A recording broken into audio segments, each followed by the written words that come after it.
My story begins in what should have been the happiest time of my life. I was 29, engaged to a woman I adored, and we were expecting twins. The nursery was painted. I was in the middle of folding a mountain of tiny baby clothes when she walked in. Melody, my fiancée, 8 months pregnant and radiant, sat me down. But the look on her face was a mask, carefully constructed. It was a performance, and I was the audience. "Derek," she started, her voice trembling just enough to sound genuine. "We need to talk about the babies." I held up a tiny duck pattern onesie, playing my part. "What about them?" "They're not yours." The words dropped into quiet room, like stones into a pond. She explained that she'd been seeing someone else, a man from her yoga class named Garrett. She was in love with him, she said, and she wanted to build a family with him. The real father. The onesie slipped from my fingers, not from the shock of the news, but from the shock of her audacity. Anger was a distant emotion. What I actually felt was a cold, thrilling wave of vindication, because I was trying, with every fiber of my being, not to laugh in her face. You see, I already knew. But here was the plot twist she couldn't possibly imagine. She was completely wrong about who the real father was. I looked up from the floor, met her gaze, and said the 2 words she never expected. "Best decision ever." Her face was confusion, disbelief, anger, then back to confusion. "Wait, what? Derek, did you not hear me? I'm carrying another man's children." "Yeah, I heard," I said, calmly picking up another onesie. This one was blue. "I'm not fighting this, Melody. When do you want to move out?" She told me Garrett, the soulmate, was waiting outside for support. I told her to bring him in. It was time to meet the man she was throwing our life away for. In walks Garrett. He was a walking cliché. The man bun, the spiritual tattoos peeking out from his hemp t-shirt. He smelled faintly of patchouli. He offered me his hand and started some pre-written speech about destiny and how he never meant to cause pain. I cut him off. "Save it. Have you 2 figured out your living situation?" The glance they shared told me everything. Melody mumbled, "I thought I would stay here just until the babies come. For stability." "Stability?" "No."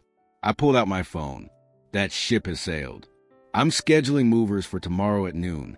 Where am I sending your things?" The tears started. "Derek, you can't just kick me out. I'm 8 months pregnant." "I'm not kicking you out." I corrected her. "You made your choice. You're leaving to be with him." I turned to Garrett. "Unless, of course, the spiritual soulmate doesn't have a room for her?" His face flushed a deep red. I have roommates." I let out a short, sharp laugh. "Roommates? Bro, this woman is about to pop out 2 human beings, and your plan was to move her into a frat house." "It's temporary," Melody insisted, defending him. Garrett's art is really taking off. My curiosity was piqued. His art? What kind of art? "Interpretive sculpture using recycled materials," Garrett said with a straight face. "So, you make trash art? Cool. Very cool." I turned back to Melody. "This is my house. My name is the only one on the deed. You have 0 rights here. Movers are at noon." She pleaded. She cried. She said the stress wasn't good for the babies. Garrett had the nerve to call me cruel. Am I cruel? I asked him, my voice dangerously low. I'm not the one who conducted a year-long affair behind my fiancée's back. I'm not the one who got pregnant by a guy who can't even offer you a bedroom. But sure, I'm the monster. Now please take her. I am begging you. They finally left, and then the real storm hit. First came the call from Melody's mom, trying to guilt me. "You don't abandon family over a mistake," she shrieked. "Those babies need a father with a real job." "They have a father," I told her. "He's a very promising trash artist." I hung up, then came the text from her friends, a squadron of flying monkeys telling me how heartless I was. I screenshotted every message and posted them to my Instagram story. The caption, "When you find out your friend is a serial cheater and you still defend them." I lost a few mutuals, but I gained my dignity. But the main event was Garrett himself. He showed up at my accounting firm holding a handful of healing crystals. The security guard called up to my desk, completely baffled.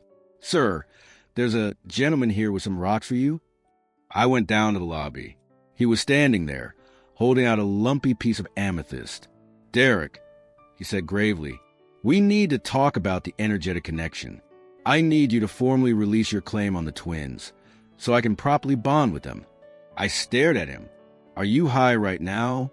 You're in a corporate lobby, holding a rock, asking me to perform a magic spell on kids you made while banging my fiancée. Reality called, dude. It wants you back." I waved my hands theatrically. Poof! Energy released. "We good." He left insulted. What he didn't know was the secret I was holding. The reason I got that paternity test wasn't just a gut feeling. Melody's period tracking app was, foolishly, still synced to our shared iPad.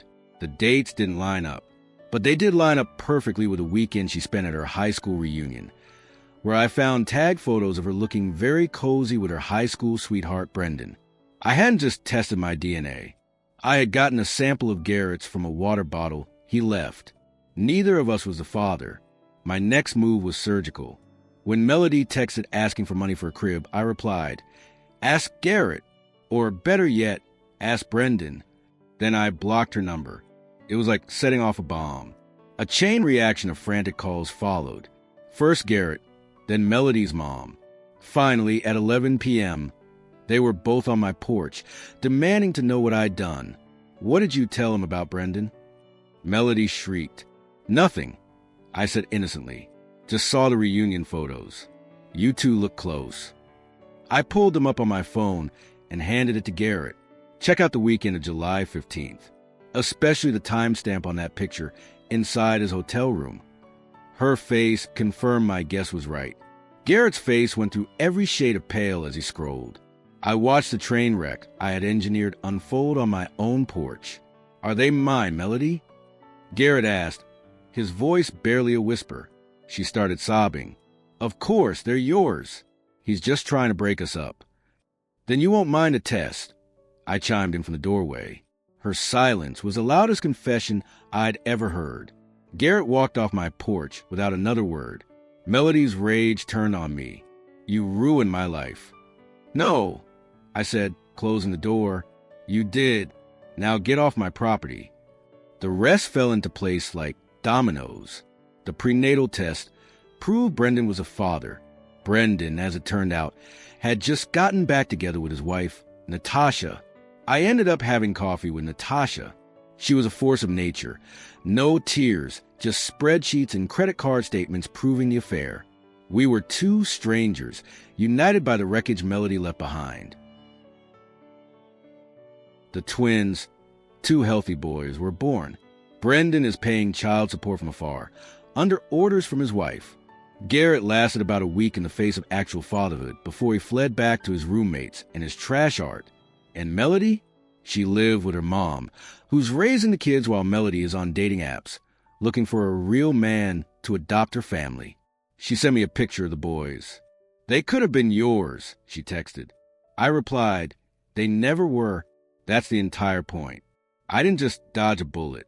I dodged a nuclear missile, and the view from the other side is pretty damn good."